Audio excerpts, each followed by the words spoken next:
was fixing a hot tub for a friend, and somebody gave me a call and said, "You're not there, are you?" No, not there.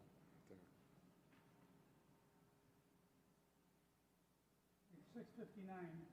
We're going to try to start right on time. Just want to make sure we have somebody at the door. Thomas is downstairs and Kathy's up here. We're gonna, between us, tag team so that there's somebody down there. Okay, just want to make sure that anybody that wants to get in can get in.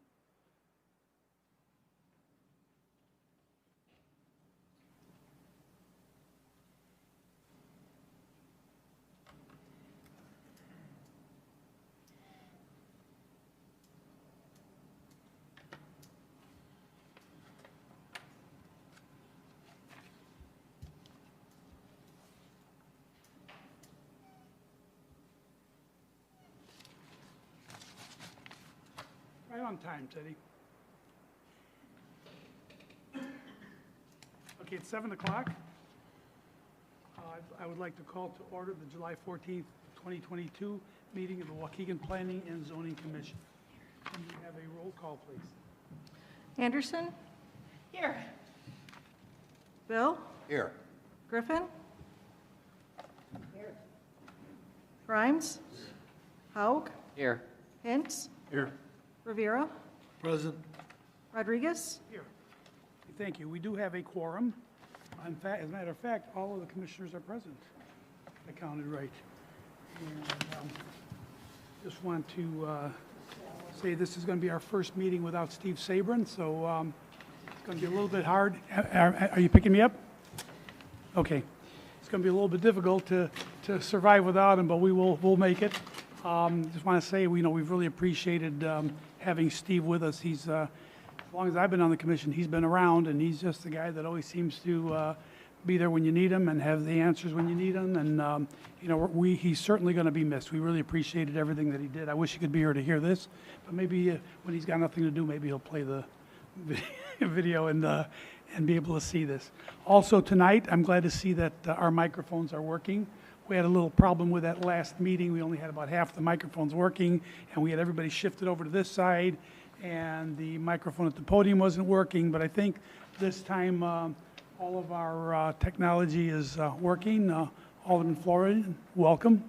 Good to see you with us. And the next item on the agenda is the minutes. Item 2, the minutes of the April 14th, 2022 regular meeting.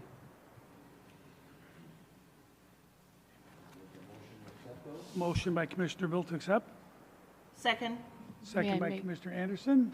May I make a correction, Mr. Chairman? Sure. On the original agenda, we had a mistake that was April 18th. It's the June 9th meeting, and the currently posted did I read agenda April says 14th? June 9th. You had a printed one that said Yeah, June. I should have caught It that, said though. April, so I apologize for It that. does But say that, April 14th. your printed one, the original one does, yes. But the one that's posted for the public has the correct date, Okay, and the let me- minutes let that me you have ask- are the correct Ask minutes. again, then. I'm asking for a motion to approve the minutes of the June 9th. 9th, 2022 meeting. I make a move to accept that. Motion by Commissioner Bill, second by Commissioner Anderson. Yes. Are there any comments, corrections, or changes to the minutes? Okay, can we have a roll call vote, please? Anderson? Yes. Bill, Hintz? Yes. Haug? Yes. Grimes? Griffin? Bill?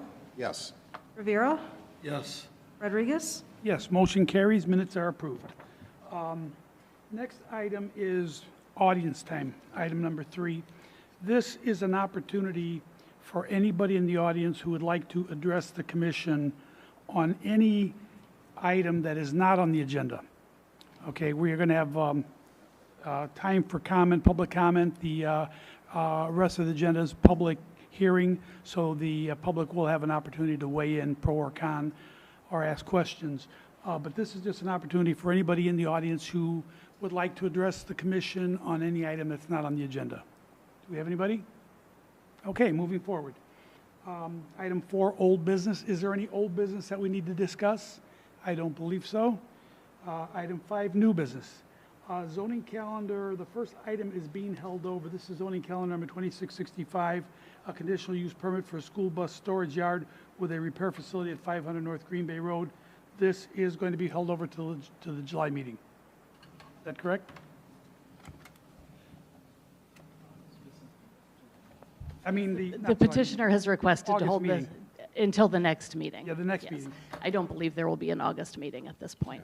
Doesn't So look like an probably August- So it'll September. probably be September then. Yes. Okay. So until the next meeting. Let me just change this, so this next meeting.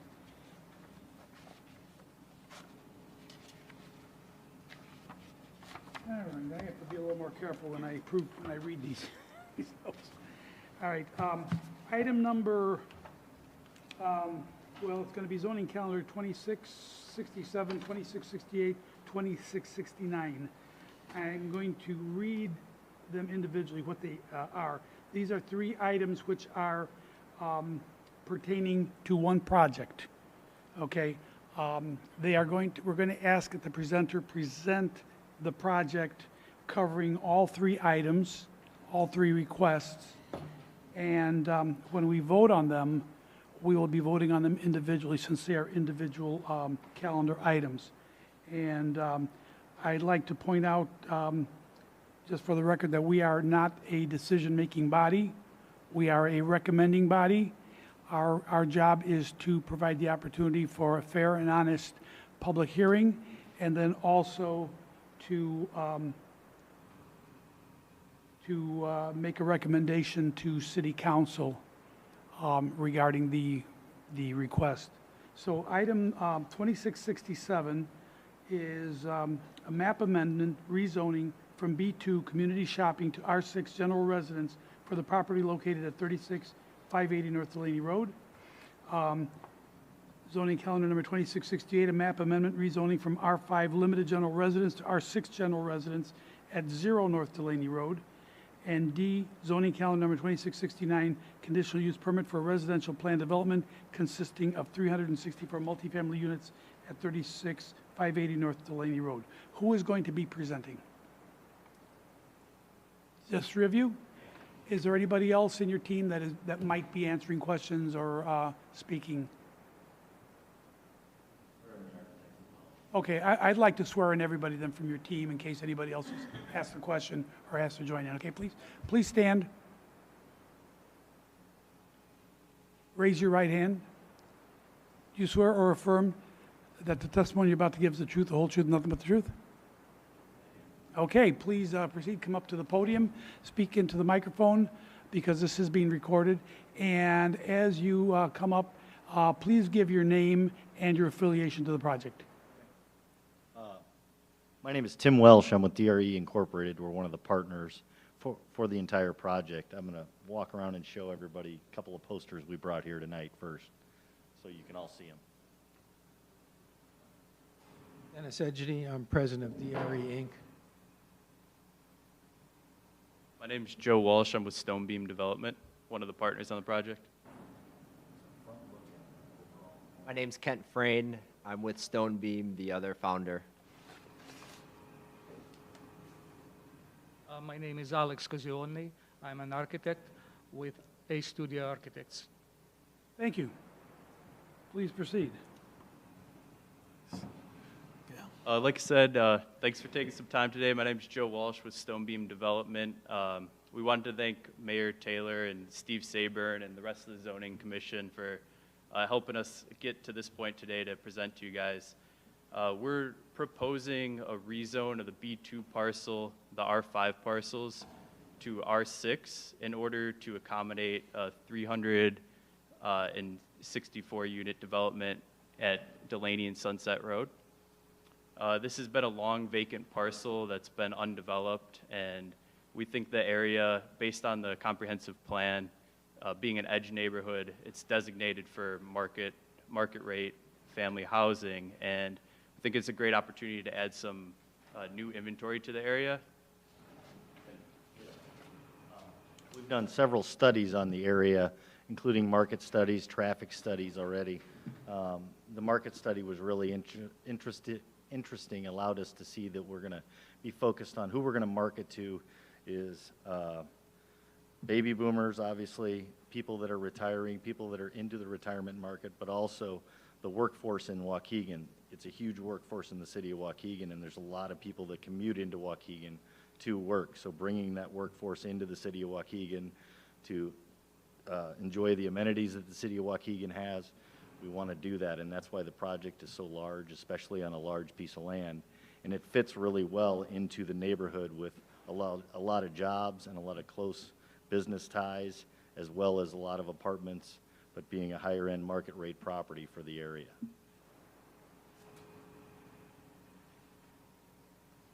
Could you do me a favor and maybe put those on the seats? Yeah. Or something so we can see the renderings? Sure. Thank you.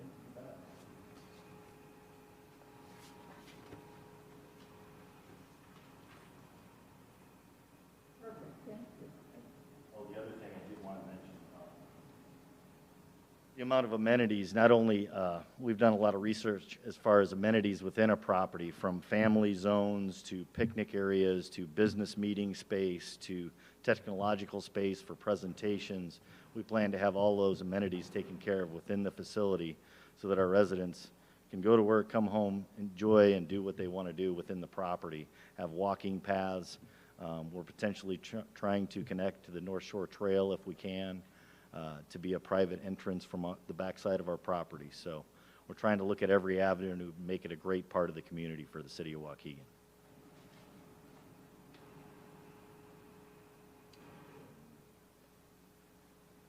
I mean, we didn't want to take up all your time and make a huge presentation, so if you have questions, by all means, go ahead. Have you done, oh, I'm sorry, have you done something like this anywhere else? Dennis, actually, the president of our company, built Cinnamon Lake Towers. Dennis Edgety, the president of the company, built Cinnamon Lake Towers in Waukegan already. He's been Cinnamon Creek Apartments. And a few more things I'm not sure of yet. Thank you. Commissioner Anderson? Chairman, one other thing too, we have a third partner, Cardinal Capital Management, and they're not here today, but they're based in Wisconsin. They have thousands of units of new development that they've done, very comparable to this project. What is the name of the company? Cardinal Capital Management. Thank you. Commissioner Anderson? I have several questions. Please. So you have in your plan development application 483 units, but I think now you've moved it to 364. Is that correct? Okay. Yes, that is correct. Okay. And can you tell me a bit about multifamily dwellings? How many bedrooms? Are they several floors? How is this configured? To meet today's needs, in looking at the market study, we went through several options. We don't have many studio apartments because those are kind of going away post-COVID with people needing more space within an apartment. So we've done a lot of one-bedroom units with a den. That comprises, what, 180 of the 364? I don't remember the exact number. Yeah, if you see, there's a unit mix breakdown on there, but like Tim was saying, we're focusing it on the one bed plus den, and the 2-bed units, and then less than 10% will be 3-bed units. And the reason is the market study we conducted and the demographics that we're marketing the building towards. It'll be mostly young couples, singles, maybe just starting, they just got married, or empty nesters. So the point would be to have a space where you could work from home and then have all the amenities in the building to stay on site and enjoy the building. I actually thought I read this and I didn't see that, so thank you for clarifying. Yeah, no problem. And also, could you tell me the range of price point? These are going to be condos, or are they going to be apartments? Yeah, that's a great question. They're going to be higher-end apartments, and the rental range will be $210 to $225 per square foot, depending on the unit. Okay. And I did go to your website and really liked the design of the West Town project and the Andersonville project. Yeah. You know, the facades were sort of classic brick. What led you to the kind of facade that you have? proposed here? We have proposed a facade, but we haven't officially picked it out yet. It will be something good for the community within, you know, the realm of, it'll be something like that, but I don't know if it's going to be orange or light tan or maybe some blues to really help it kind of stand out. But that is the goal, some kind of natural stone to offset with some kind of hardy board siding or something to really kind of blend in with the community. Okay. And our architect, Alex, he's very experienced on a lot of developments, and we leaned on his design expertise to get the, you know, the mock-ups for the drawings. But we're still on the early phases, like Tim was saying, where we haven't finalized any design Okay. details yet, which will kind of come in phase 2 and phase 3 of the project. All right, thank you. Does that answer your question? Those so far. I have a question, just as far as, I didn't have a chance to review it, there's internal parking in a garage? And is it like one spot or two spots per unit, or one, or what is it? There's more than one spot per unit in the parking garage, Right. and the parking garage will be heated from the bottom up. Okay. So- Did you handle anything or look at EV charging as a possibility for addition? That'll probably be a part of it. It's nothing we could really show in the plan, in the Okay, all right, preliminary plans here. all right. And just to elaborate on that too, I believe one of the staff recommendations was 3 EV parking spots in the garage. So as Tim was saying, we'll look into that. And we also have the exterior parking. So we satisfy all of the city's requirements for resident and guest parking Okay, on site. thank you. Mr. Hogg? You done a traffic study?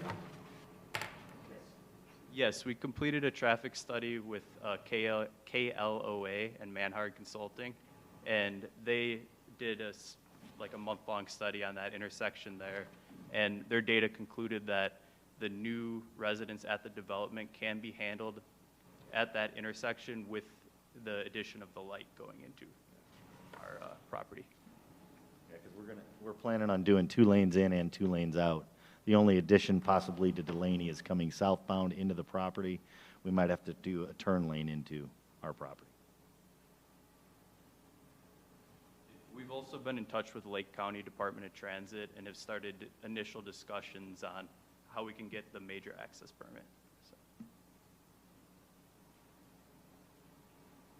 Any other questions from, I don't have a question. I just wanted to make a comment. This is an exciting project. So even though we have questions, it's an exciting project. Thank you. now that center structure, is that whole center structure parking garage? Yes, the whole center structure is the parking garage, and actually our plan, if we can fit it into the budget, is to put solar across the top level of the parking garage as well as the rooftops, to try and feed all of the community area electricity within the buildings.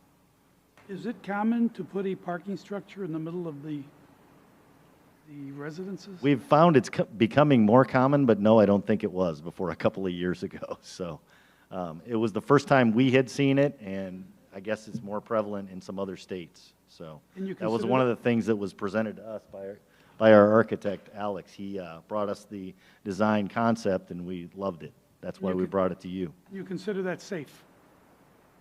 Yeah, and Chairman Rodriguez, it is safe. It has the sprinkler system throughout there and the venting. And one of the key aspects of it is from a design standpoint. Like imagine you're driving down Delaney Road or Sunset and all you see is like acreage of parking in front of a building that's way back on the lot. This allows for the beautiful facade that you were mentioning earlier and all the nice architecture work to be front and center versus a big parking lot.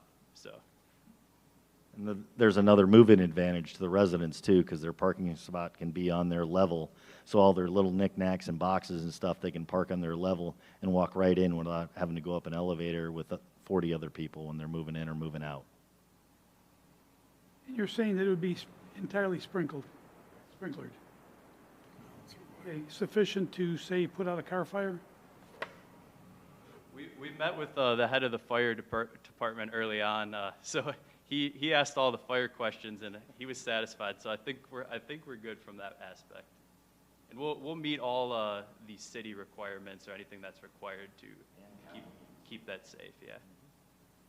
Will there be any income-adjusted units at all for, strapped people, basically, to get some equity as far as people that might not be able to afford it at going rate, or is it going to be a fixed rate? It's not a fixed rate, but it's market rate. We don't plan on any affordable units at all at this Okay, point. none, okay. Now, you mentioned rental rates and square footage, price per square foot. Can you translate that into actual rental numbers so we can understand it a little better? Yeah, the smaller one-bedroom units would be roughly $1,500 a month. Working their way up to a three-bedroom unit, it'd be around $3,000 to $3,200 a month. It's only about 5% more than what the local apartments are in the area right now. And that's all we're modeling. Obviously, that could change a little bit as we market it and people get excited about the property. We can possibly raise those rents.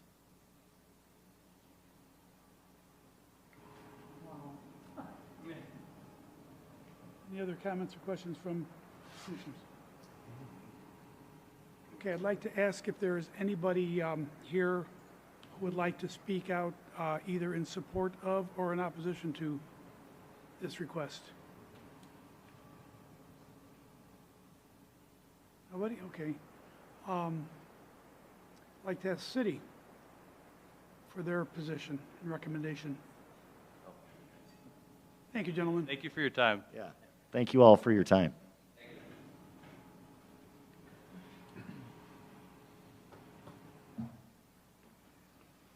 I do have the paperwork in front of me, so I'll try to point you to the pages for some of those questions. Page 17 of the plan development application, the thick packet. Page looks like this. There's a box over here that has the unit count in it. It says how many units of each bedroom type. And I'll read those out loud so everybody can hear it and the audience can benefit from that. There are 76 one-bedroom units, 91 one-bedroom plus den, 163 two-bedroom units, and 35 three-bedroom units. And then parking spaces, our requirement equates to 728 spaces. That's 2 spaces per unit. And they are providing 744 spaces plus 15 accessible spaces. The engineering, building, and fire departments were part of our team in reviewing this project along with planning and zoning, and they were all satisfied with it to this point. Of course, there's another layer of review at building permits, and so everybody will look at the detail and all of that, but they were satisfied with the parking garage, the fire suppression system involved in that, the proposed construction of the project. We were seeking a market rate development, so we're pleased that this is that, and not only is it market rate, but it offers a level of amenities that isn't afforded in any other development in Waukegan. So that's very exciting for us too. We're actively seeking ways to expand the housing opportunities for Waukegan residents, and particularly talking to folks my age who are empty nesters and maybe wanting to change the property they're living in, give up the lawn care and snow removal and that kind of thing. This affords an option for people who want to stay in Waukegan and have a level of amenities they're used to in their single-family homes, but give up some of those obligations that they have otherwise. So we think it just adds a nice component to the housing market here that isn't already in place, and we too are happy about it. So we support the map amendments, both of them. We did ask that the developer acquire the 2 parcels that front Delaney Road that were zoned B2, because we didn't think adding a strip mall or something on the front of this would be beneficial for the city. So they have worked to do that and incorporate that in a landscaping buffer and a berm that will make the property more attractive and also not increase the density up front. They've done a really nice job on the back side of the property with amenities, a dog park, a playground, the trails around the pond, and the pond manages the stormwater issues, so there isn't other detention required. we think that they've been very responsive. So the map amendments support the direction of changing this to an R6 development. The R6 is required for the density. R5 doesn't quite get there. R5 is intended to be more of a townhome kind of development, a little lower density, a mix of single-family and multifamily homes. So the R6 zoning gets to this density and this style of building, and we think that it's a really good fit for the area. Can I answer any questions for you? I've just got a comment, and that's basically that I'm going through this with Highland Park right now. We're having a lot of condos and apartments trying to get EV chargers, and in the onset of a project is the time to do it, not an after fact. So it might be something to consider to make some ordinances or something like that in looking ahead. Sure, we did put conditions to that effect in here. Condition number, I don't have it memorized, what condition number it is. That's number 1, Noel. Oh, thank you. That makes it convenient, yes. So we did ask for 3 car charging stations on each level of the parking garage. Okay, So on that each they're level. available for residents inside the parking garage, and then also additional stations in the outside parking lot that could be used by guests. Good, good. When the gentleman spoke, I thought it was just going to be 3. That's you'll have some traffic jams waiting for him, you know, Sure. so. Okay, thank you. Have the petitioners done an impact study with regard to the school? And I understand that's Woodland and Warren School District? Yes, so we have asked them to meet with the school districts and the Gurnee Park District, that's in Gurnee Park District, and they have been very proactive in doing all of that, as well as when they spoke with Lake County Department of Transportation, doing the traffic study, doing the market study. Those are all very responsive things to our requests, and you know, demonstrates the quality of development that we're looking at, that they've done those things on the front end. And so they've already had conversations with the elementary school district, and we're having some difficulty getting a hold of the high school district, but it was during their effort to get a referendum passed. So I'm sure they'll make progress in that regard. You have already? Okay, excellent. I hadn't updated on that. So, oh, terrific. Excellent. Great. So yes, they're doing that outreach and making sure they're covering those bases as well. Thank you. Noel, is the height limit 4 stories? We don't have that height limit, but that's the height that they would like to go, so we are not limiting it to that.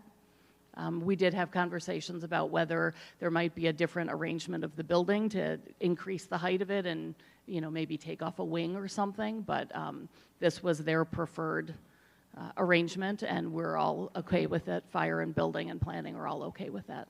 All right. Mr. Griffin? I see quite a few objections, and I don't know if we called for them.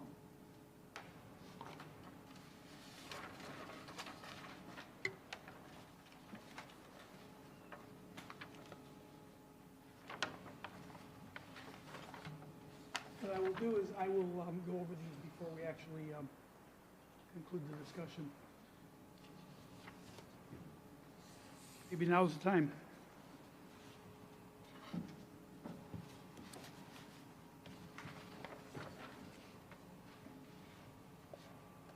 Okay, for 2667,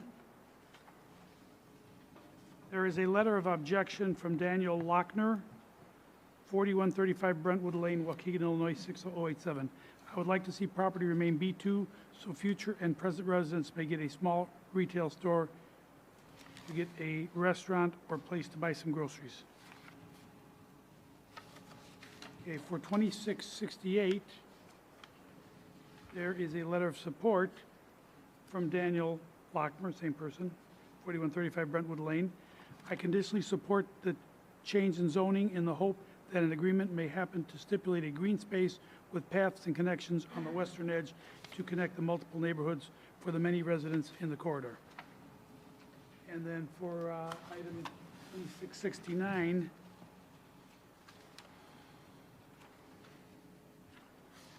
same person, Daniel Lochner, 4135 Brentwood Lane, says he supports zoning calendar number 2669. Let's try to condition the rezone to include open usable paths and green space on the western side of the development. there are thousands of residents along that stretch of Delaney Road with no recreational parkland. Are these all the letters that we received? Yes, sir, that's all of them. Okay, thank you. Do any of the commissioners have any more questions for city staff? Yeah. Yes.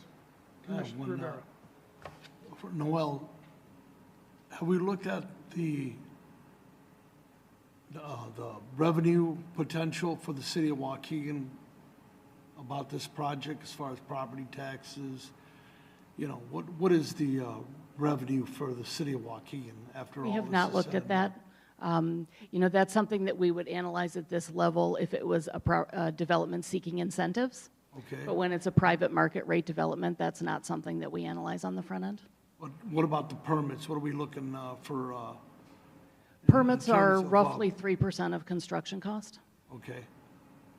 And also potential jobs for Waukeganites in this project. For construction jobs. Construction jobs. Do you have that number yet?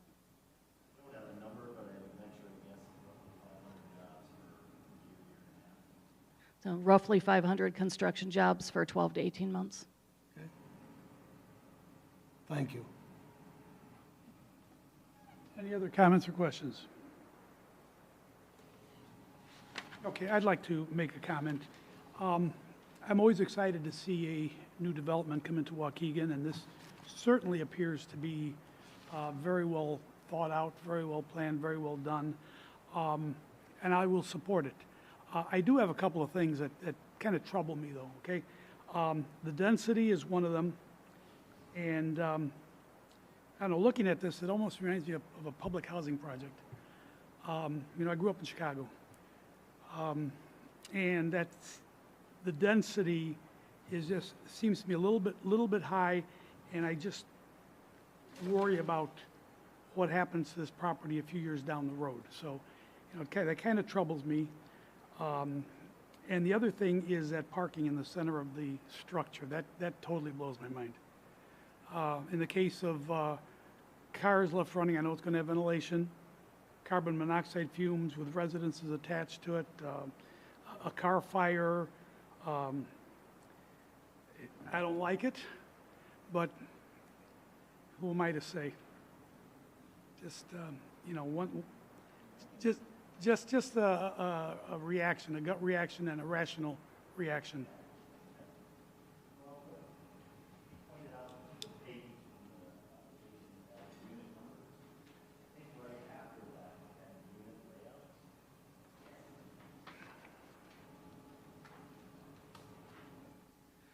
Those are very valid concerns. Obviously, we would work closely with the fire marshal as far as the ventilation and fumigation for the parking garage for the cars and a car fire potential. But as you know, most parking garages, we've got an open end on each end where the trash comes in and out and where the residents enter. So we've got an entrance at both sides, and we can vent in between the units there. So you've got ventilation across with airflow naturally, as well as ventilation that's going to need to be had all the way straight up with the heating units in the first and second floors of the parking structure. So that's the way that is set up. The spacing of the units, well, we've run, operated, and managed roughly 500 units in the Lake County area for 40-plus years that Dennis Edgety built. And I think Mr. Haug actually helped us with an architecture project in Libertyville. He can attest to the fact that we plan to own this property for multiple years, if not 20, 30, 40 years, and our plan is to keep it well-run, clean, functional, and a high-end market rate property. We have an affordable housing project in Libertyville, and the one in Waukegan here is also affordable housing, but those are kept well above what people consider a normal affordable housing level style of living. And that is our plan with this project, is to make sure it's a top, high-end, market rate project for the city of Waukegan for a long time. Yeah. Chairman Rodriguez, too, just to elaborate on that, like Tim said, they have tons of management experience and will be managing it for the lifetime of ownership. And the amenity packages too are catered, and the rent prices, right? Like they're catered to, say, a young couple that has a double income but no kids or anything like that. And there's a pool, there's coffee spaces, conference rooms, high-speed internet throughout. It'll be a very nice property that something would have to go terribly wrong for it to get run down. And we're keeping those price points high, and none of the ownership will be the managers, so there's like an aligned interest to make sure that management doesn't slip. So with ownership being management, that tends to yield to like a higher result from a management standpoint, and we fully intend to keep that top notch. And that also assumes that you'll be able to keep it fully rented. Yes. If we're not 98%, we're not making money. That's what we do. Okay. Okay, any other comments or questions before we go forward? Okay. Chair, I'm Yes, sorry. If there's no further questions, I know generally the commission wants to get the applicant's take on the 24 conditions. Oh, well, yeah, that's right, they're with each of these letters of recommendation. There was there were conditions with 26, which one is it, 69? Yeah. Thank you.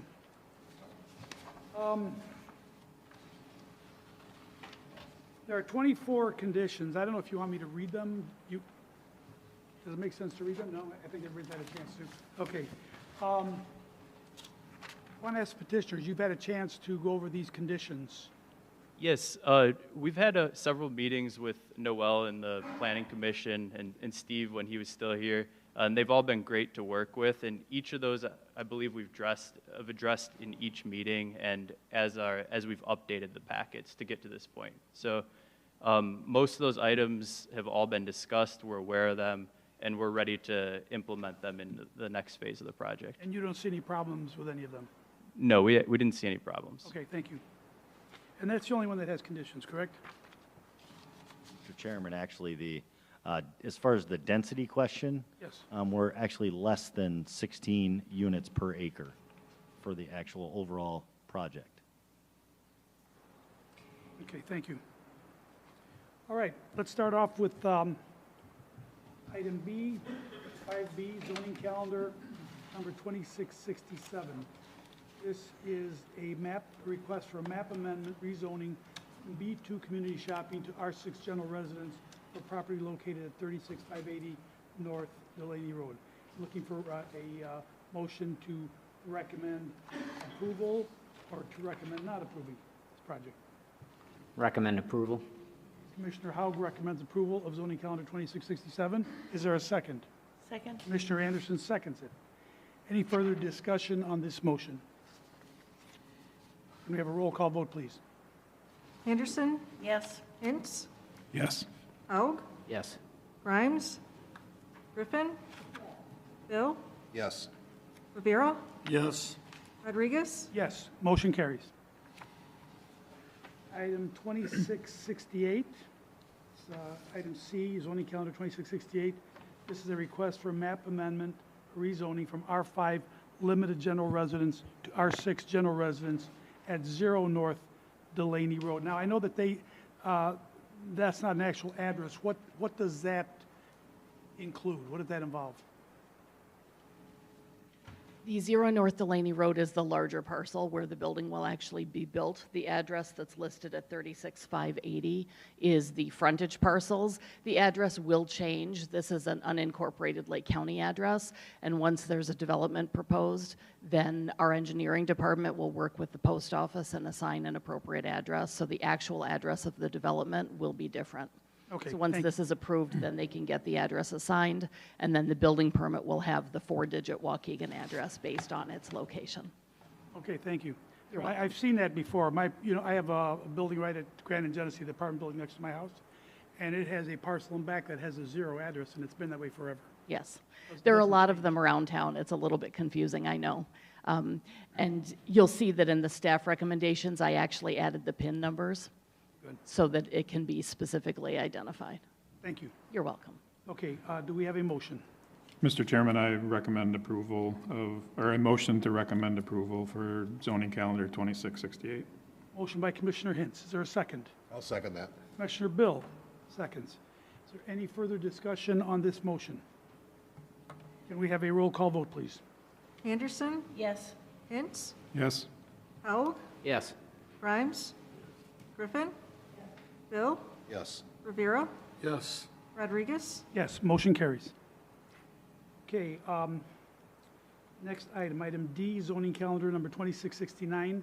This is a request for a conditional use permit for a residential plan development consisting of 364 multi-family units at 36580 North Delaney Road. Do we have a motion? I'll make a motion. And if I could just remind, this is with the, 24 conditions. The conditions, yes. Let me reword that then. We're looking for a motion to recommend approval of zoning calendar 2669, subject to the 24 conditions that are listed in the staff's recommendation. That's Is that the your motion. Okay, thank you. And the second was? Who's doing that? Commissioner Grimes, okay. Do we have any further discussion on this motion? Can we have a roll call vote, please? Anderson, Yes. Hintz, Yes. Haug, Yes. Grimes, Griffin, Bill, Yes. Rivera, Yes. Rodriguez. Yes, motion carries. Congratulations. Good luck with your project. Next step is going to be now, is that going to be September? No, it will be Monday, August 1st, the Community Development Committee of City Council in this room, probably 5 o'clock, but the exact time will be set the Friday before the meeting. And then to City Council 2 weeks later, Monday, the 14th, that would be. August 1st. August 1st here. Thank you. And I just want to say, I was very impressed with the quality of the presentation and all of the materials that you put together. Very, very professionally done. I commend you for that. Thank you. Good luck with your project. Okay, moving on. And you gentlemen don't have to stay. You can leave. All right. I mean, you're welcome to stay. I don't want to run you out of here. You're welcome to stay, but you might be bored. Thank you. All right. Next item. There are actually 4 items for. These are all the same project, aren't they? Four items, the same project. Okay. All right. It's going to be item E, zoning calendar number 2670. Conditional use permit for motor vehicle sales in enclosed buildings in B3 district at 701 Belvedere Street. Item F, zoning calendar number 2671 for a variance on lot size requirements for motor vehicle sales in enclosed buildings in B3 district at 701 Belvedere Street. And item 5G, zoning calendar 2672 for variance on minimum lot width for motor vehicle sales in enclosed buildings in B3 district at 701 Belvedere Street. And item 5H, zoning calendar number 2673, which is a request for variance on minimum parking spaces required for motor vehicle sales in enclosed buildings in B3 district at 701 Belvedere Street. These are all very specific requests. Okay, who's going to be presenting? Are you the only one that's going to be, 2 of you? Do you have anybody else on your team that's going to be? Okay, just the 2 of you. What I'd like to do is to swear you both in. Please raise your right hand. You swear that the testimony you're about to give is the truth, the whole truth, and nothing but the truth? Okay, please proceed, and as you speak, please give your name and your affiliation to the project. My name is Alan Levitt. I'm the owner of the building and the owner of Mass Holdings. Thank you. My Welcome name is back. Muhammad. I'm the one who is petitioner. Thank you very much. Okay, please proceed. So I've been working with Muhammad kind of closely. This used to previously be a tire shop at 701. It is a building that is divided into 2 parcels. The eastern parcel is currently an automotive repair facility, and what we're applying for here is an enclosed small-scale automotive sales. Muhammad is currently in Glenview. He's looking to move his operation to Waukegan, and he does small-scale automotive sales. And the building that we are looking for is actually, it's perfect as it's enclosed. There is nothing that's going to be outside. It's fully enclosed. It's got for his type business is actually excellent. He's by appointment only basis automotive sales from 11 a.m. to 5 p.m. And it would be a great fit for us, I think. Okay, that was short and sweet. Thank you. Do any of the commissioners have any questions of the petitioner? I'm a little concerned with the number of auto mechanic shops and tire shops coming to Waukegan. What is the purpose of it?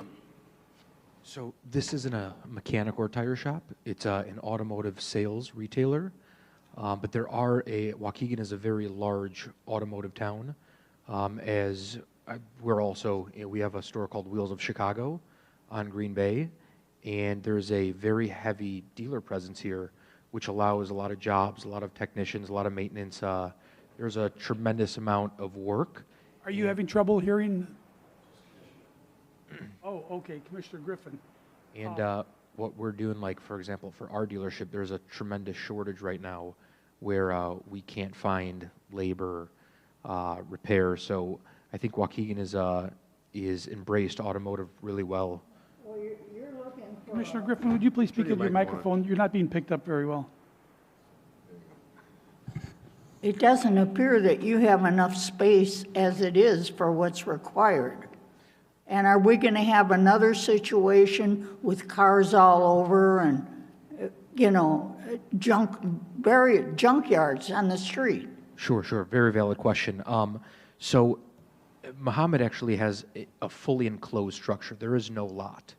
So there is no possibility for there to be any vehicles outside. So it is a strictly, the lot lines, it's lot 5 and 6 of 701. There is just in front of it is sidewalk in the actual road of Belvedere, and just to the rear is a public alley. So because of the space allotment, which is why we're applying for 2 different variances for lot size and lot width, this is actually exceptional for the city of Waukegan, as there is no possibility to park anywhere but inside this enclosed building. Are these high-end cars that you're selling here? Is that why it's all enclosed? These are like... Please speak closer to the mic. These are not turn high-end it. cars. These are not high-end cars. These are just regular used cars. Like, I'm just trying to focus on the market out here. So something like which is like feasible for people, not so much high-end. Like, the average cars I'm buying are under 10K, so you have an idea how much, like, it's like under 10K. Everything I'm buying is under 10K. It's quick sale, By appointment only? Yes. It's usually I sell through online basis, so I don't entertain customers like out of the streets. It's only appointments, so. Okay. Okay, now, you're going to have all of your cars inside? Yes, inside. So when you say there's no parking in front, No. so Belvedere is a very busy street. When somebody comes, a customer comes, where is that customer going to park? Well, that's, we are thinking there's a space across the street. I'm trying to rent as well, but for now. Right now, the architectural and actual parking plan that we have, which we've submitted, the parking is actually, it's a front-loaded garage building. So there's a front-loaded garage door that opens up. So a customer would come into that parking entrance, and when you enter the building, the parking lot, which I have a design of this just for you guys, so I can show you guys, the customer is actually going to park right through those doors. Inside the building? Yes, sir. It's all going to be enclosed. So the customer is actually going to park inside. And I'm going to quickly show you guys. So it's comparable to an auto dealership when you're coming to get your car serviced? Right, absolutely. Drive into the garage, you get out of your car, and Absolutely, and yes, you sir. walk. Okay. So the way it would be like if you guys were to go to a service center. District do you go to that parks inside the garage?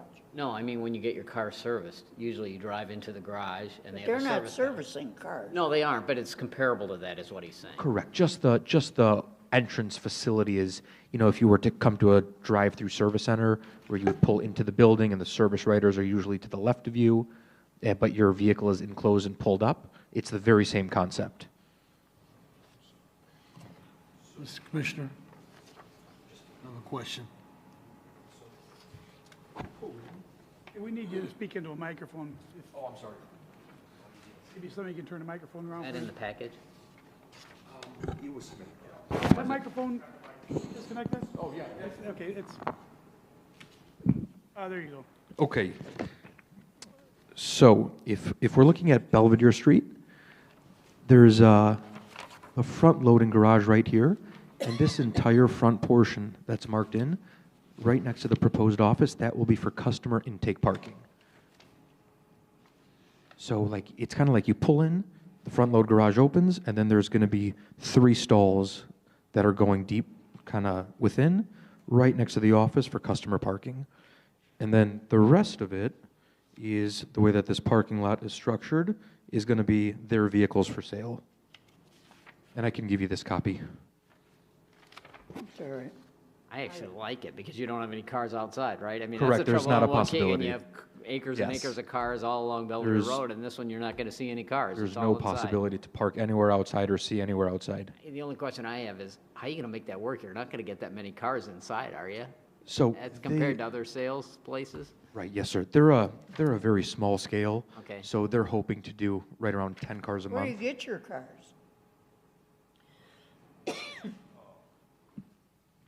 Buy them directly from the auctions and dealers.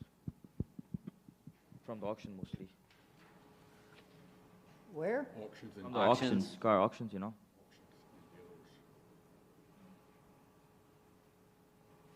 And you said it was going to be by appointment? You would? Yes. Okay, all right. So that would alleviate some of the backup. You know, I live far, so it's feasible for me. Appointment space.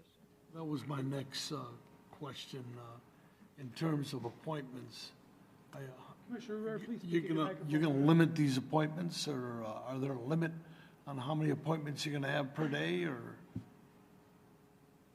It depends, you know, how many cars do I have, like, at that point, so. All right. Well, right now, the used car business is pretty popular right now, that's for sure, so, Getting kind of slow now. yeah. I think it's too Dying out. popular. Because right now, the new cars, On I'll every tell you. corner, there's junk cars everywhere. I don't know what happens. People get their cars fixed and can't pay for them or what. But we've got locations all over the place where there's nothing but cars. Yes, absolutely. And Go that, for a ride with me, I'll show you. no, I agree with you. There's a lot of places, specifically on Belvedere. I was just in here a couple times for Right, 1307 I'm quite Belvedere. familiar I with know, it. me and you are always fighting. But you're right. You're absolutely right. There's a lot of spaces just east of my 1307 property that the cars are everywhere. As you know, in 1307, we just redid the entire frontage where we removed all of the customer parking and put landscape. We removed that on the east side, on the west side, and actually all of staff's recommendations are, at first I didn't see it fit, but now I understand and it works a lot better because everything just looks beautiful. What's the exception here is that there is no place to park outside. There is Belvedere Street, sidewalk building, so there's no capacity to park any car anywhere. I'm kind of questioning your paperwork here that there's people from Gurney approving and Northbrook, and the comment, business is good. What is that? What is that? I'm sorry? Want to see? Yeah.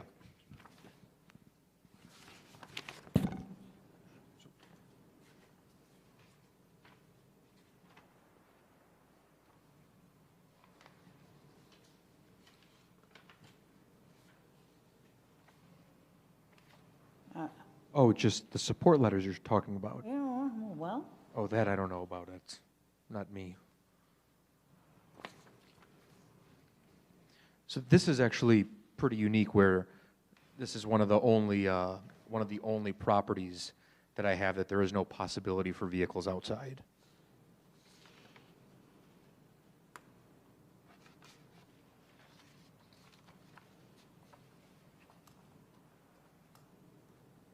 questions or comments, commissioners? Okay, I'd like to ask if there's anybody here who would like to speak out either in support of or opposition to these requests.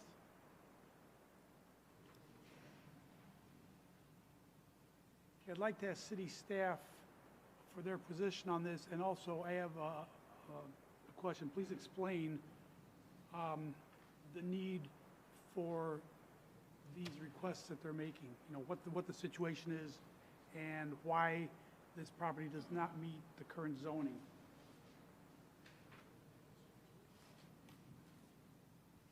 Good evening, Commission. I am presenting this on behalf of my colleague Isabel Guadarrama, who worked with the applicant, so I will do my best to answer your questions. I, first of all, do want to make note that there were a few letters. Yeah, I'm going to go over those next. Perfect. So as you see, there are a number of items here. The variances would be required in order to approve the conditional use permit. As I think all of you have made note of, and there's been a significant dialogue on, this is a bit of a unique building due to the parking situation.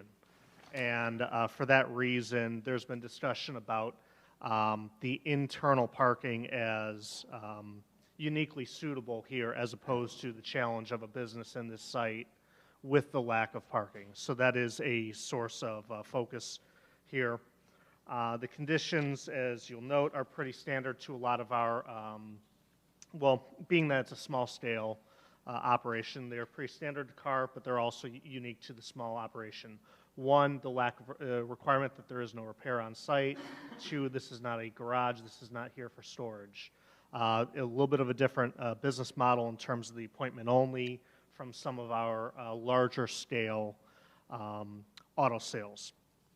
The variances, to focus on that question, the variances that you see here, really the three things: lot size requirement, minimum lot width, and minimum parking spaces. Significant variance from the total lot size required. I believe that's 30,000 is normally required. This is 6,200. Because of the appointment only based model for the business, it's, you know, we've approached it different from your traditional car sales that are much larger and obviously much more space dependent. Same related to the minimum lot width. Obviously, again, this is a unique business or unique site, and so therefore with the setup, it is difficult for other businesses where staff have identified that this might be a unique business model suited for this unique space. And then third, again, with the minimum parking spaces variance, that is being accommodated with the internal parking. With the lack of front Belvedere-facing parking, there is access on the alley as well, but the parking for both customers, for employees, as well as for the actual inventory itself, all being incorporated in the enclosed building. This is why the staff has presented it accordingly as recommendation for approval. Once again, contingent upon those three variances being granted. Commissioner Bill? Yes, I have a question on your condition 13 with a 90-day review for the first year. How is that basically implemented? Is it code compliance, or is it yourself, or who does that? Yeah, and I'm actually glad you brought this up. We are excited to make note that with the council's recent approval and the mayor's leadership, that we now have a zoning and business licensing inspector. So while this has been a goal and an aspiration that we have better compliance among business licenses, amongst conditional use permits, that once they come to this commission, presuming their approval by committee and council, there's been a lack of follow-through, and I think it's been a little bit of a trust factor in terms of compliance. Building has done their best, but it's been a challenge. Now there is, as of this week, a devoted staff member to inspections, doing follow-ups on there. We'll be introducing Mr. Stephen Negrone, who is familiar to the city staff. He's an internal hire coming from code compliance. Very excited to have him join our team. He's already been assisting with some of our upcoming conditional use discussions. So, great question, and we are excited to be, buttoning up a bit of that challenge. Close it up, yeah. Any comments or questions? Quick question. It's more of a process question, I guess, than specific to this, but in a situation like this where there's a renter and a business owner and we recommend approval for a conditional use or we recommend a variance, if the petitioner leaves but the owner stays, like, does that recommendation hold or when does it stop? You understand my question? Would you speak in the microphone, We'll please? let the director best answer this. Yeah, sure. Okay. I appreciate it.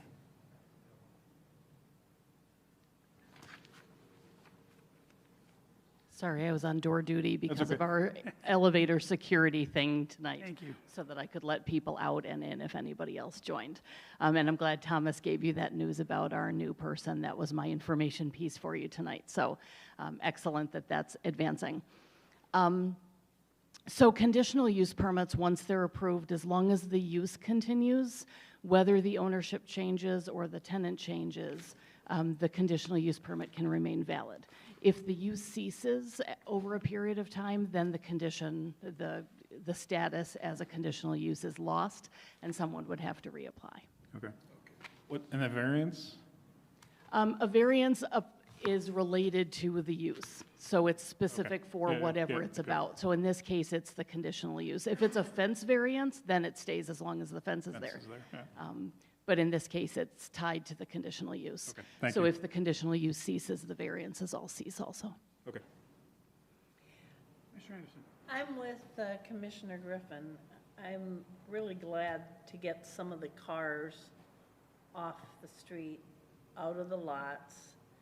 This sounds like a small business model, entrepreneurial, probably electronic media, and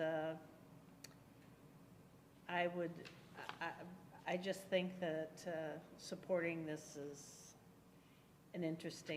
it's going to be an interesting venture, but I'm glad we're not going to see more cars on Belvedere. I did take a drive-by today just to see what was going on, and thank you for illuminating the business, because I didn't get it, but I do now. Any other comments or questions?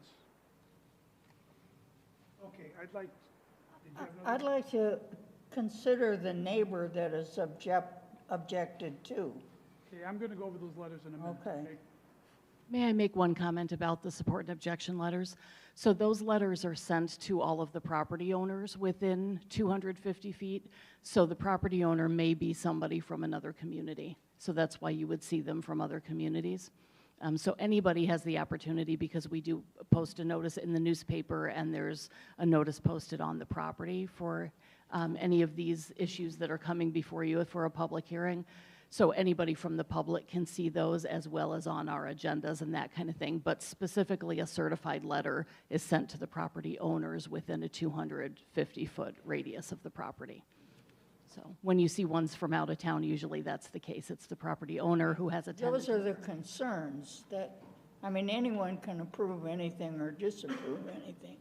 But, you know, a neighbor would have a real concern if there's been a business there, starting with a radiator business for years and years and years, and produce companies. So I don't know, you know, it's a very tight area. I agree. And I agree that a resident that's next door every day, their opinions probably hold a little higher weight than somebody who's never around who happens to own a property. I don't disagree with that. We should hear everybody, but those voices maybe have a better day-to-day understanding of the site. Let's talk about the objection letters or support letters right now. For zoning calendar number 2670, we have a letter of support from Josefa Rodriguez, whose address is a post office box in Waukegan. She supports, there's no explanation or write-up. A letter of support from Amy L.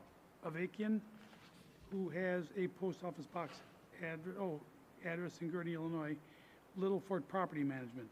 Okay, and she supports it with a comment of business is good.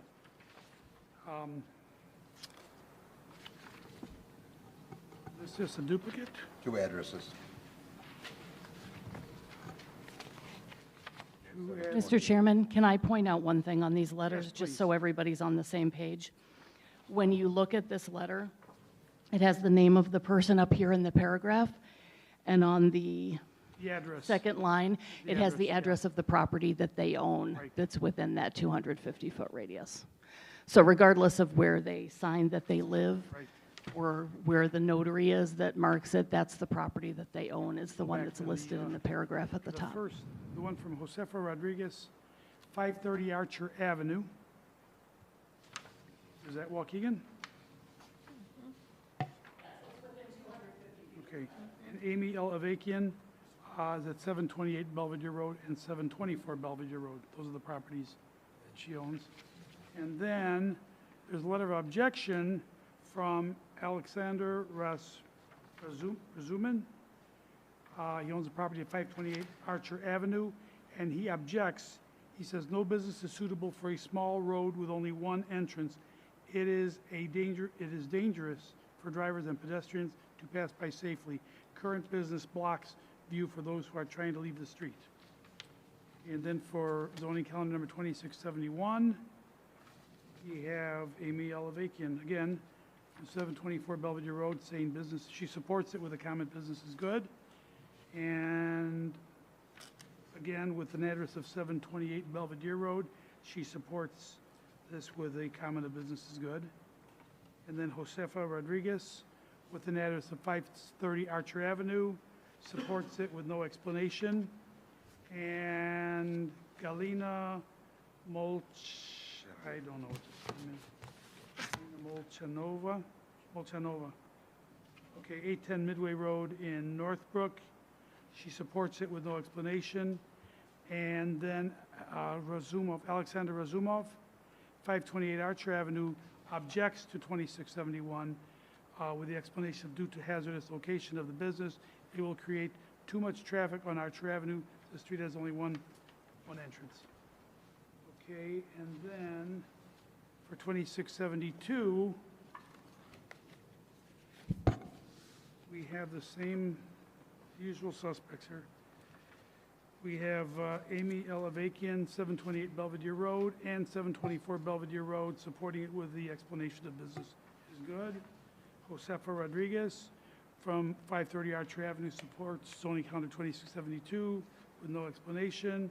Galina Molchanova supports, she's from 524 Archer Avenue, is in support with no explanation.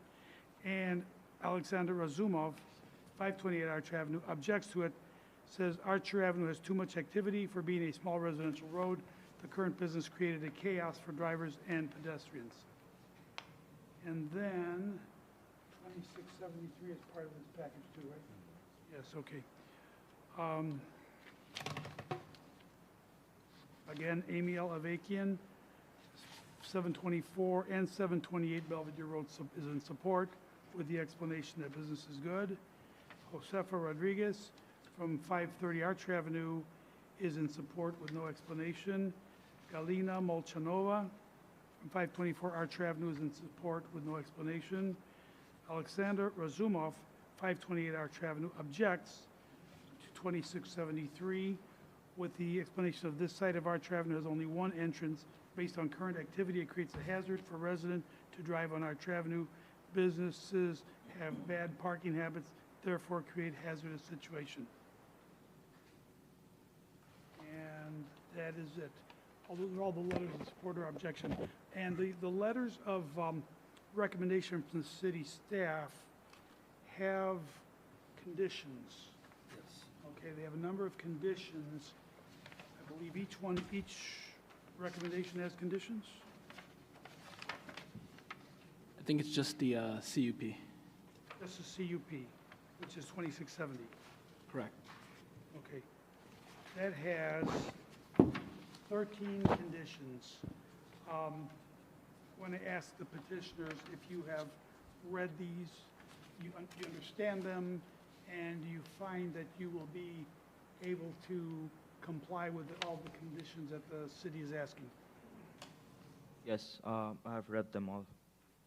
And you believe Yes, that you can comply with all of them? yeah, I tend to comply with them. Okay, you intend to comply with them. Thank you. I have also read all the conditions, and we'll work very closely with staff again to, there's a condition for a little bit of re-landscaping in the front, which we will jump on as soon as possible. Thank you. Commissioner Bill. As far as the logistics of, you said there was 3 internal parking spots, is that correct? For customers? Correct, on the front loading door. Is there room that they can turn around so they don't have to back out, or they have to back out? Yes, there's room. There's a turn around? swing. Yes, sir. Okay, Yep. thank you. Was there originally consideration of doing auto repairs in that spot? So, when I purchased the building, it was vacant for about 15 years. There is an auto repair. So this building it's got 2 spaces divided. The eastern space is a automotive repair shop called Victor's Auto Mechanic, and this space used to be a tire shop, and it was called the Dr. Tire. So the congestion is actually going to be tremendously less now, because the tire traffic, I was a lot heavier where parts were coming in, tires were coming out, customers were coming in. So because this is more of it's a very niche business where it's a small scale internet type, everything's on social and e-media where it's kind of premeditated and processed. So when the customer arrives, it'll be a very quick kind of in and out, because the vehicles are pretty much pre-sold when they come in. It's going to be a tremendously less traffic flow than the prior tenant. And there's going to be no part deliveries, tire deliveries. It's just you come in, get your car, you're gone. Small scale. I was excited when he applied, because I started our business when we were that small, and we have a very, very large operation here in Waukegan. So it was. In ours, I'm not sure if any of you guys know Wheels of Chicago on Green Bay Road and Brookside. So this is, for them at least, this is a very exciting time. Okay, and then once again, you don't see the possibility of doing any last-minute auto repairs? You have a car, it doesn't start, you find out it needs repairs, what happens then? They don't have a mechanic shop. They would have to send it somewhere. So there's no mechanics, there's no servicing there. If, let's say, they were to purchase a vehicle and it were to break down, they could send it to my shop on Green Bay or a different service center. Their best bet is probably to send it next door, because there's a mechanic right just east of them. Probably be good to establish a relationship. Okay. Do the commissioners have any further questions or comments before we vote on this? Or am I leaving anything out? Just a quick comment from me, if I could, Please. Chairman.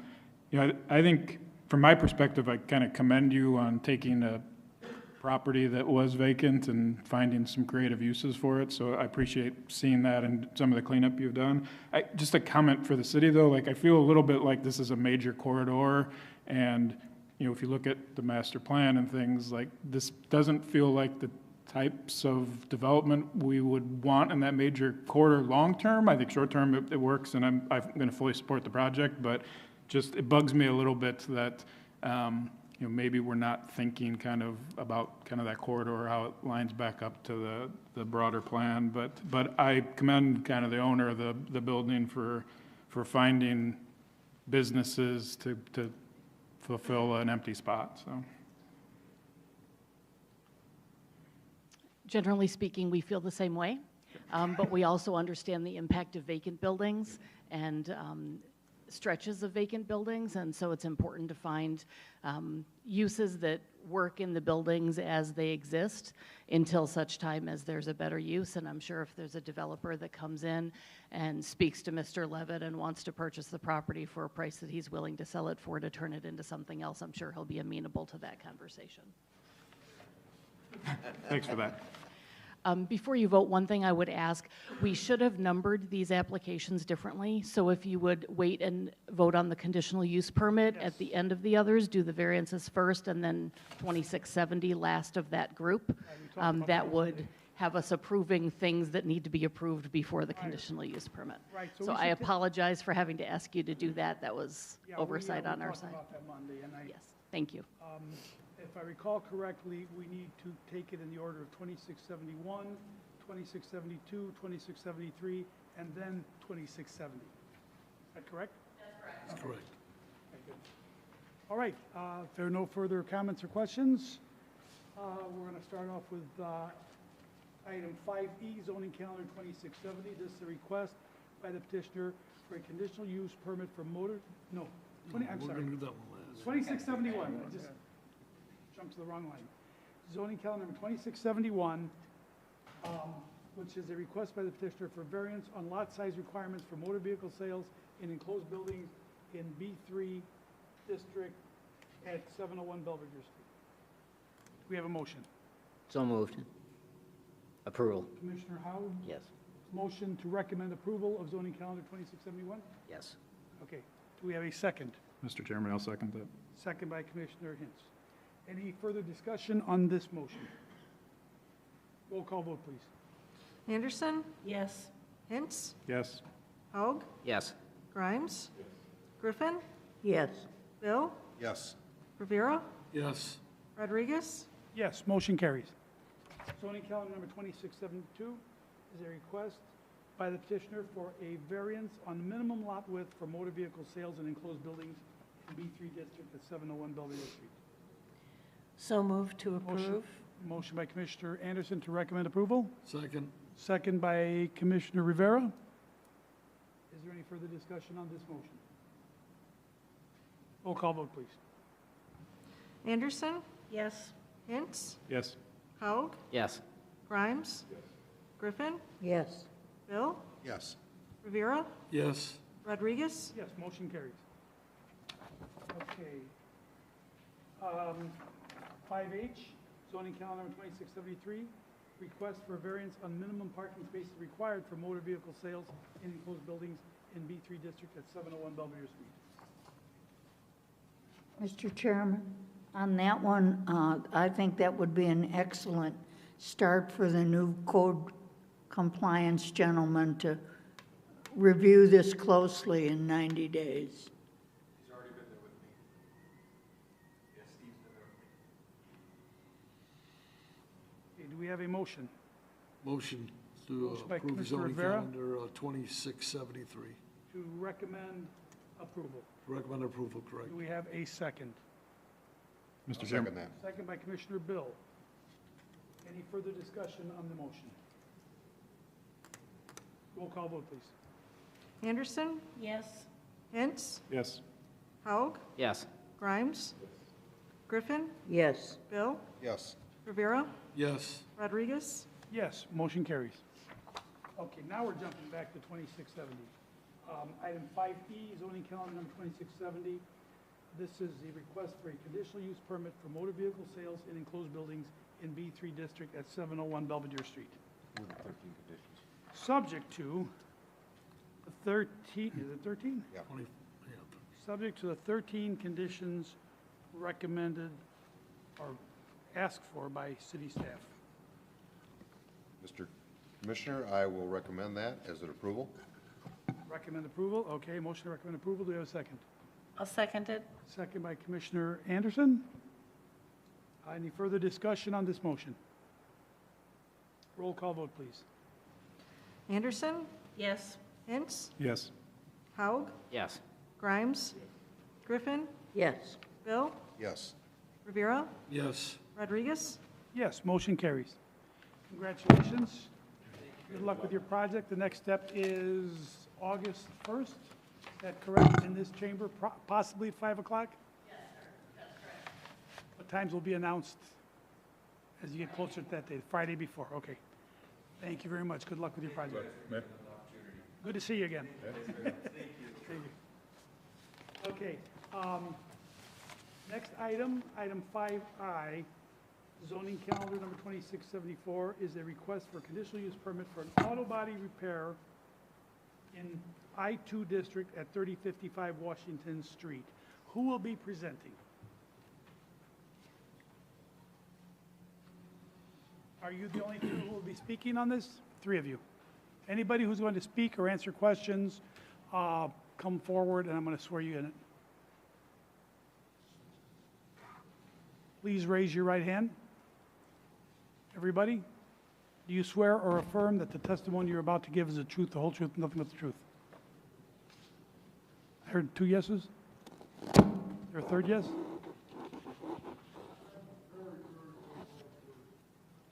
Got to talk in the mic.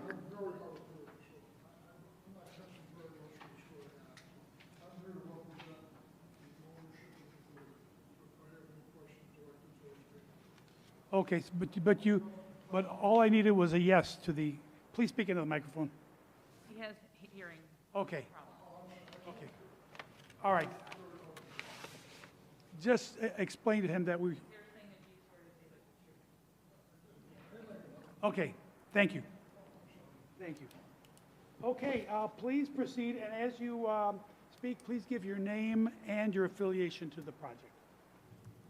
My name is Denise Moreno. I will be the translator for the owner of the body repair. My name is Miguel.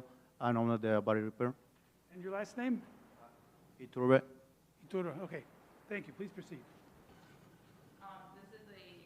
This is just a quick question. The address, I don't know if it really matters here, but it's 3061, the address, not 3055. Okay, is that? I don't know if that's 3051. 3061? Washington Street. Okay. 3059. Okay, I think we need to have a clarification on this. The building itself has multiple addresses. Okay. 3059 is the one that comes up on the Lake County GIS tax map. So that's the one that we used for this purpose. So the address on the door may be different.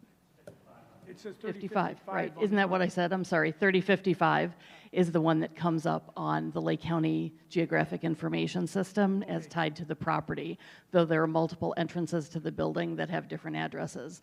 That's the address that locates the property on the Lake County tax map.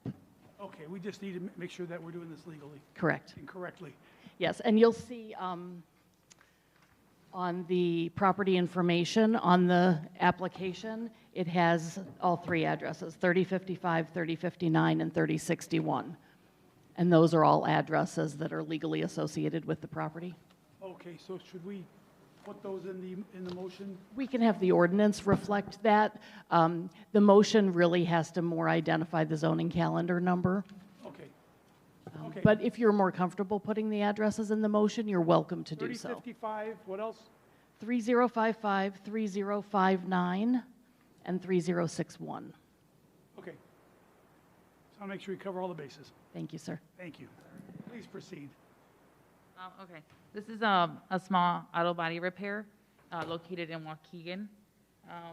This has been operating for about 3 years now. And we want to continue to work with the city of Waukegan. We currently work with the city of Waukegan and the Waukegan Police Department in servicing their cars. We want to continue to do that. We also do work with a lot of insurances and owner-to-owner vehicles that we repair. We want to continue to produce work for the employees that are currently under Miguel. I don't know if there's really much for me to say. Okay. What are the conditions? First question is, Commissioner Bill is asking, and we will be asking this at some point. Yeah. There is a recommendation by city staff, And it comes with 19 conditions. Has the petitioner read, does the petitioner understand these conditions, and does he feel that he's able to comply with them? Yes, he understands and is willing to. Whatever's needed. Thank you. Okay, do any of the commissioners have any questions for the petitioner? I don't see the conditions. They're in the recommendation 2674 on the back page, second page. I don't think I got that. Oh. Okay. Any questions from commissioners or the petitioner? None? Okay. I'd like to ask if there's anybody else here who would like to speak out either in support of or opposition to this request. Okay. I would like to ask, there are no letters, right? No letters of support or objection on this? I'd like to ask city staff for their up-to-the-minute recommendation.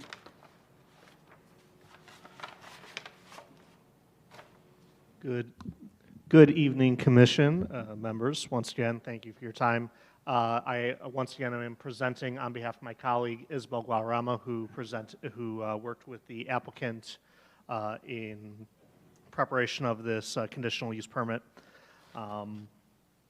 As we've had a number of recent auto body conditional use permits in the last couple of months, you'll see some consistent standards and expectations that we have laid out here.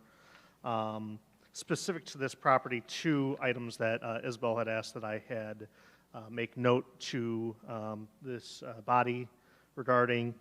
First and foremost, that specific to condition number 13, all repair of vehicles shall take place within the confines of the building, or excuse me, number 14. Vehicles waiting for repairs shall be parked solely in the back of the property within the fenced area. To Commissioner Griffin's concern and a number of members of this body, that the corridors entering the city, we are obviously mindful of that, and of course want to make sure that we are not seeing stacking of vehicles, the buildup of vehicles, dilapidated vehicles along the entrances and the gateways of the city. So that is something that is a condition of this that has been further laid out as part of some of the additional conditions related to the parking. There's a number of them, as you'll note. Condition 16, condition 17, that makes mention of that. 17 also makes note of the need for landscaping plan and compliance there. As I think we're all aware of, we don't just want empty we just don't want parking lots. We want to make sure that we are having nice looking businesses. Okay. Do any of the commissioners have questions for city staff? With the new city inspector, he's going to be pretty busy, so I feel, pretty good about that they'll keep an eye on these businesses to make sure that they comply with the conditions that we You being laid picked out. up, Mike? No, would you speak into the microphone? I'm sorry. I'm just saying that I'm glad that, with our new city inspector, they're going to make sure that these businesses are complying with the conditions that the city has laid out for these businesses. So, we're pretty busy. I have a question that Mike usually brings up. But what about the ventilation? People are at the gun range and at the bar, and there's painting going on.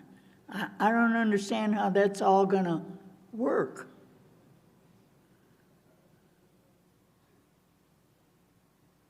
The auto repair itself has its own ventilation from the spray paint booth that just kicks it right out. It doesn't take it into the gun range, and it doesn't take it into the bar.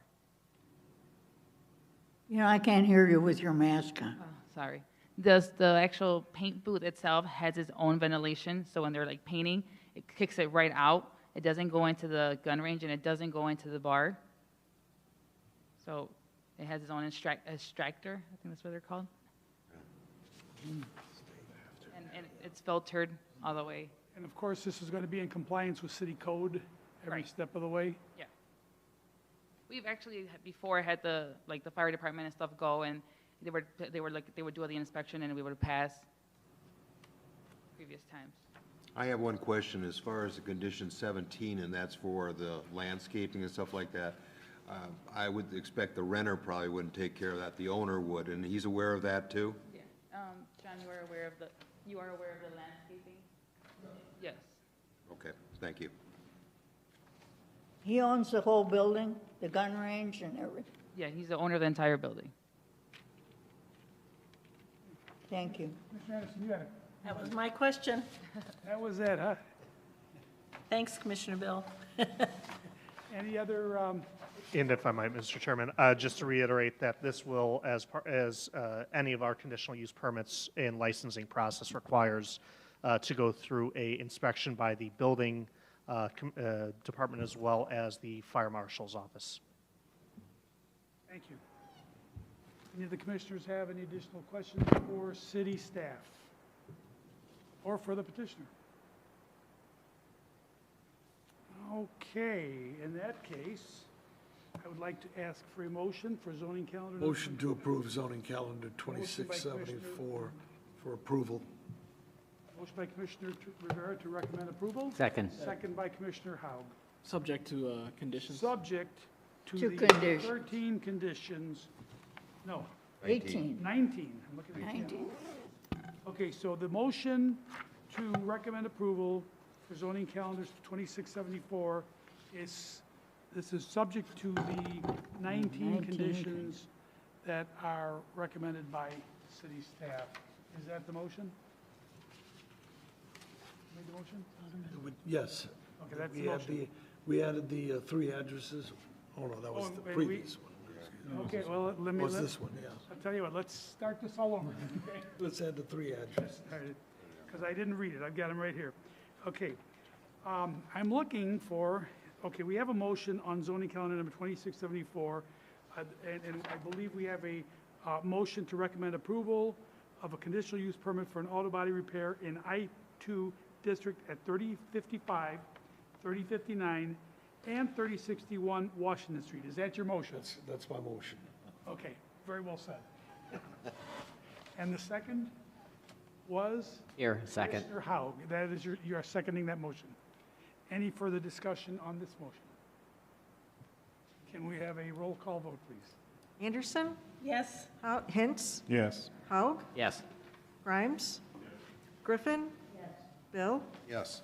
Rivera? Yes. Rodriguez? Yes, motion carries. Congratulations, good luck with your project. And the next step is going to be August 1st, probably 5 o'clock in this location, but it will be announced the Friday before that. Is that correct? Thank you, thank you. All righty. That wasn't bad. Next item, we're all finished with the new business. There's no other new business we need to discuss, is there? Okay. Item 6, informational items. I don't believe we have any informational items, do we?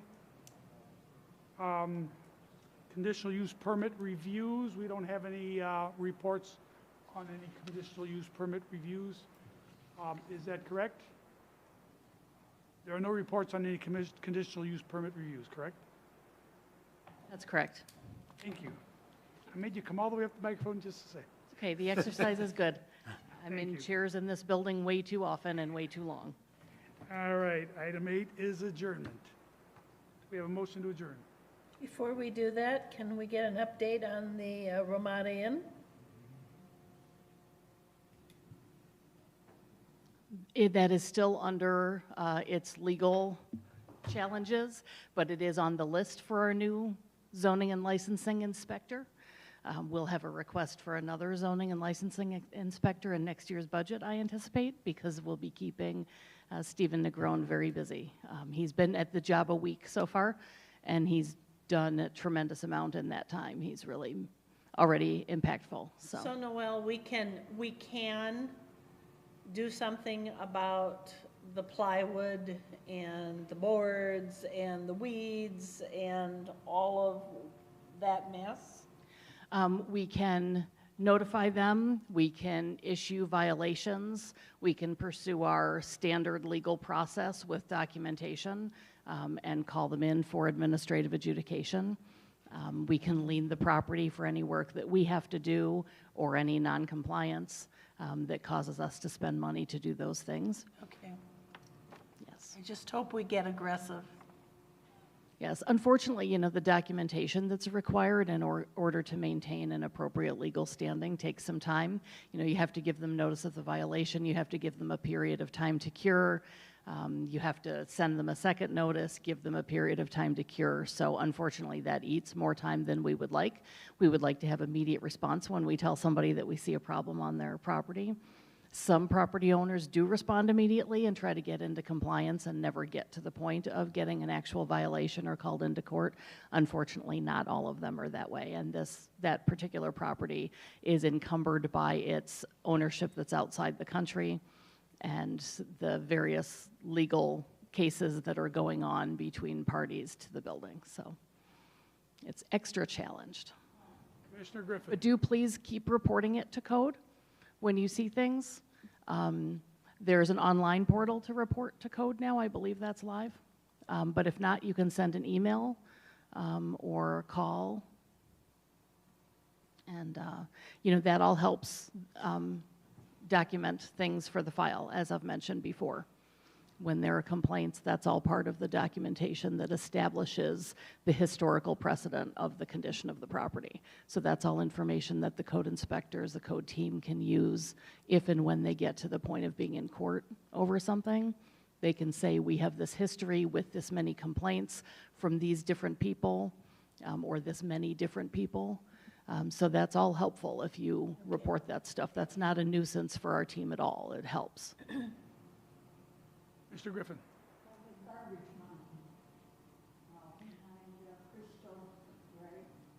Yes.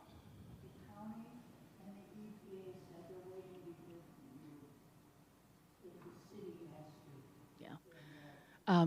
So the city is involved in it. It's a mountain of soil and asphalt. The landscape, the mulch business that was there previously has been closed for several years now. It is a collection of clean soil that's been mounded up very tall. They did have some watershed permits to do some infill of water, of wetland areas.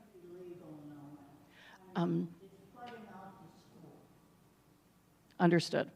The building commissioner and I had a meeting with them about 2.5 or 3 weeks ago and gave them some instructions to bring back some other documentation and plans to remedy the problems there. So we're waiting to have another follow-up with them. I expect that with any luck it'll happen within the next month or so. But we did take note of your raising that flag again for us. It was on our radar, but it had been moved down the list a little bit, so it's helpful to hear that reminder again, and we did raise the issue. They do have some permits that they were able to document in that meeting, but we don't believe them to be fully compliant with everything, and we are pursuing it. Is there any provisions? Please speak into your microphone, sir. Is there any conditions that you could maybe have them seeded or something like that, just to get growth on it, to absorb and sort of, you know, mitigate the erosion process and the water? Yeah, we did talk about that, and they're actually not completely done with their work on that part of the site. So they said they don't really have the ability to seed it and landscape it at this point, though that was one of my specific requests, that the south-facing side of the mound be landscaped and, you know, and have grass along the slope and bushes on the top. So I asked them to document what their time frame is for that and, you know, why they're not complete with it yet. So. You haven't got any requests for a ski lift yet, huh? Not there. I agree. It's hideous, and that was actually how I started the meeting, by telling them how ugly it is and how many complaints that we have about how it looks and how it impacts the visual landscape for the community. So they didn't seem to agree with me, but they took my comments of note, so. Anything else? I'll try not to jump on, but and I can't think of the previous business, but the property on Belvedere that Learn Charter School tried to acquire several years ago, and unfortunately this commission didn't recommend approval, but that looks terrible, right? What's that? Grand Avenue, sorry, I said Belvedere. Yeah, Grand Avenue. 2411 Grand. Yeah, that looks terrible. The property did just transfer, it was just sold. Okay. And just today, I signed off on a business license for a furniture store in part of that space. Okay. And That's so good. that, after I sign off, then it goes to Fire and Building for their inspections and sign off, but it is in process of being something else, and they have 2 additional spaces in there that they're planning to rent out for retail operations. Wasn't there talk of turning it into a storage facility at one point? There was an application for a business license for that. We sent them to our team to look at it for a conditional use permit. And so they were briefed on that whole process. We talked about it at length over several meetings, and they never notified us of their withdrawal, but the realtor representing the property had brought other potential buyers to us. So this is, since then, it's the second potential buyer, and this one apparently has actually executed. Yeah, I hope it moves forward. It just looks poor right now, so. Yes, I agree. Doesn't, and that application was after People's Choice moved out. The application You all, for the right, rental People's facility. Choice was moving out in conjunction with the Learn thing all Learn thing, happening. and then when Then that the fell through- U-Haul folks came in and wanted to put a self-storage facility there. We had some requirements of that would have been conditions if they had come to you for a conditional use permit that they weren't happy about, including that they wanted to park a bunch of trucks right along Grand in the front of the parking lot, and we said absolutely not. And so I believe that to be the issue that caused them to not pursue it. I could be wrong. There may have been something with the real estate deal or whatever, but that was something that we weren't budging on. And it was something that was really important to them to have the visibility of having trucks right along Grand Avenue. So they didn't formally withdraw, but then we met later on with another group that was interested in buying it to do something. So we assumed that they had withdrawn their interest because the realtor brought us a different potential buyer. So we thought that maybe that was the next thing, and then more recently, in the last about 6 weeks or so, we met with the newest potential buyer, who apparently now has pulled the trigger because they've applied for a business license. I'm glad to see that it's going to be kept as retail. That would have been a huge loss for Grand Avenue to lose Yes, that much I was retail glad space. about that too. I was Yeah. glad to sign the business license for a retail operation. Great, thank you. You're welcome. Anything else? Any other? Okay, as long as we're talking, let's talk about the commission. We are short one commissioner. We've been short one commissioner for a long time. Yes. City staff, if there's anything you can do to encourage the mayor, Alderman Florian, if there's anything you can do to get involved in the process, we do need another commissioner. We are very fortunate that we have such a dedicated commission that almost everybody shows up all the time. So we don't have. We don't, it's a salary, okay. Are you asking for a raise? We'll double your salary starting next month. Yes, the mayor is aware of the vacancy. There are also several of you with expired terms, and there are 3 of you whose terms were improperly listed. The ones who don't have expired terms, so actually, let me take a step back. 9-member commission, 1 vacancy, 5 expired terms, and 3 that are listed as expiring in December of 2023, but they actually expire in December of 2022. So by January 1st, if nothing happens, you'll all have expired terms and we'll have a vacancy. Oh, we're still all So- legal right now. You're still all legal, and technically you're on until you resign or are replaced, even if your reappointment isn't actively done, sort of by default. You get to stay with us, thankfully. Though the mayor and I have had conversations about it, she's aware of the vacancy. She has been actively seeking candidates who she thinks are a good fit. If you have people that you know who might be interested in serving, especially if there's a professional expertise of some sort that would lend knowledge and insight to the commission. Please tell them to send their resume. On our website, if you search for Planning and Zoning Commission, it takes you to a page with a link to submit your resume, or you can just have them email it to me or directly to the mayor's office, Chief of Staff Bridges.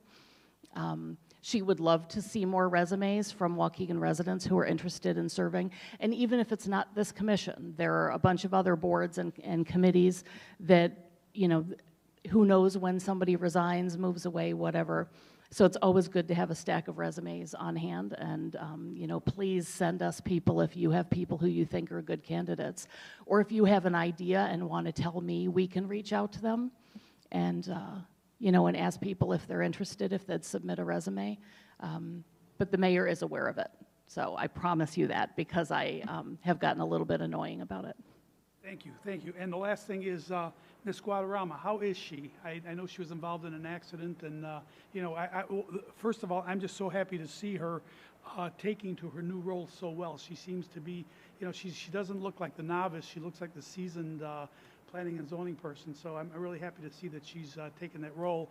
But she was involved in an auto accident. I don't know if all of you knew that. She was. And that's why she's not here tonight. But I believe she's watching. She said she was going to be, so if you want to wave to her. I agree with you. She's been an outstanding addition to the team. I'm so proud of the staff that I have. You know, it was a huge loss losing Russ and then losing Steve, but Kathy and Thomas and Isabel are fantastic members of the team. And as you can see by Thomas jumping in here tonight, you know, we all support each other. We work very closely together. I've got a bunch of great brains on my team and hardworking people who are committed to this community and want to do a great job. And Isabel really has been a wonderful addition to that. She was involved in an accident, and she's currently working remotely. She was approved to come back remotely. She's not allowed to come back physically yet. She's still recovering, but she's doing okay under the circumstances. And you know, it was a really unfortunate event, but I'm so glad that it wasn't worse. We're glad that she's doing okay. We can't wait to have her back, but even just having her back electronically has been fantastic. So she extends her greetings to all of you, and sorry that she couldn't be here, but she couldn't stay away and not watch tonight. So. Oh, great. Some exciting viewing, right? Okay, well, with that, I'd like to ask for a motion. So moved. Motion to adjourn. Commissioner Haug, second by Commissioner Anderson. All in favor? Aye. Opposed? Motion carries. Meeting is adjourned. Thank you all.